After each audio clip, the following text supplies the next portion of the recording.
Hi, guys. Hope you are having a great day so far while I am not there. Please make sure that you are making me proud, following all of the things that we talk about in the classroom every day. I'm going to walk you through really quickly all of the argumentative essay pieces that I want you guys to complete while I'm gone. These would be beneficial for us for when I return next week. Quickly, I want to start you off just making sure that you know that in the assignment section underneath Canvas, you will actually have our Zoos beneficial on yours. This is what it looks like on my screen. You will see it pop up on yours a little bit differently. But within that, you can kind of see that there are directions that are posted, things that you will need to do. You'll need to take a stance, find 2 to 3 reasons to support your stance. We will need 3 by next week, so if you can get 3, great. And then continue researching using the articles I have already given you. In announcements, which is where you found this, you will also see the resources that we will have popped up on your screen. If you look there, we actually have 3 links. We have a link right here that will pull you up to an article, a link that will pull you up to a YouTube video, and a link with a PDF file that is another article that is found there. Across my screen, I've already opened those up, so I'm going to kind of share with you what those things look like and what they are. The first one that you're going to click on, this link right here, is a list of arguments for and against zoos. So if you look through this, kind of gives you, I don't know why I'm talking with my hands here. Mr. Powers is probably going to make fun of me for doing that. That's fine. It's going to give you arguments for zoos, arguments against zoos. That'll kind of help you get a little bit of your research down so that you know where your stance is going to be taken from it. The YouTube video is a video over zoos good and bad for animals. I think that is a really beneficial one for you to be able to watch. I think that that's the one that's there. Actually, I think that they did it a little bit different. The pros and cons of zoos. That's fine. It could pop up on Canvas. You can open it up into another link as well if you don't want to see that.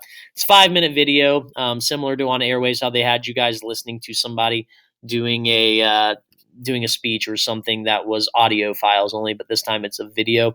And then there's a PDF file for zoos. Mine pops up down here. Yours will just pop up.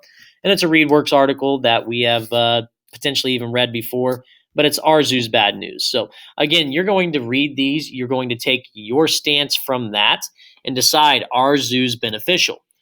When you go to take your stance on Canvas, you're going to actually complete it in your assignment. But I'm just going to pull up this Google Doc really quickly to kind of show you the format that I want. So first of all, you're going to type in your stance right there. So your stance is going to be, are zoos beneficial? Are zoos not beneficial? So you're going to say, zoos are beneficial or zoos are not beneficial. If you want to throw into that scientifically beneficial, if you want to throw into that beneficial for your communities, that's different, or that's up to you. But really, you're going to take the stance of zoos are or zoos are not beneficial. Okay. Going back here, just to double check in my assignments tab so that I know exactly where or what I have in there, I can go ahead and check off that I have taken my stance now. You're going to get that stance from being from the research that you're going to do by reading the articles and watching the video. You're going to then find 2 to 3 reasons to support them. So you're literally going to say, my first reason, blank. We're going to go into my second reason, is blank. If you really want to be on my good side coming back on Monday, you're going to go into your third reason. Okay, that'll make me very happy because that means that that's less work than we have to do next week.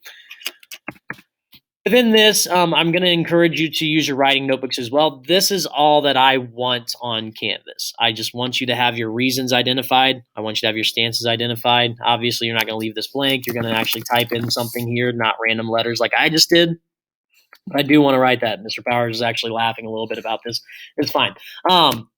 But that's all I want you to complete on here. The rest of that, where you actually go through and you cite your evidence like we did in the classroom, you're going to do in your writing notebooks. If you're confused about what that looks like, refer back to your writing notebooks because we just did this before break over the homework assignment. So really, you guys should have a good jump start on how to do this, but this will just kind of give you those things. So to wrap it up, I want you to know that I want your stance. I want 2 to 3 reasons for you.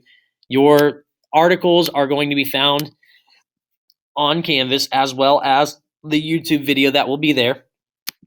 Just make sure that you guys read those articles, you find your stance, you find those 2 to 3 reasons, and then you continue researching your reasons and supporting details. Make sure you have something turned into me by Friday so I have this graded for you. Hope you guys have a great day. Hopefully you are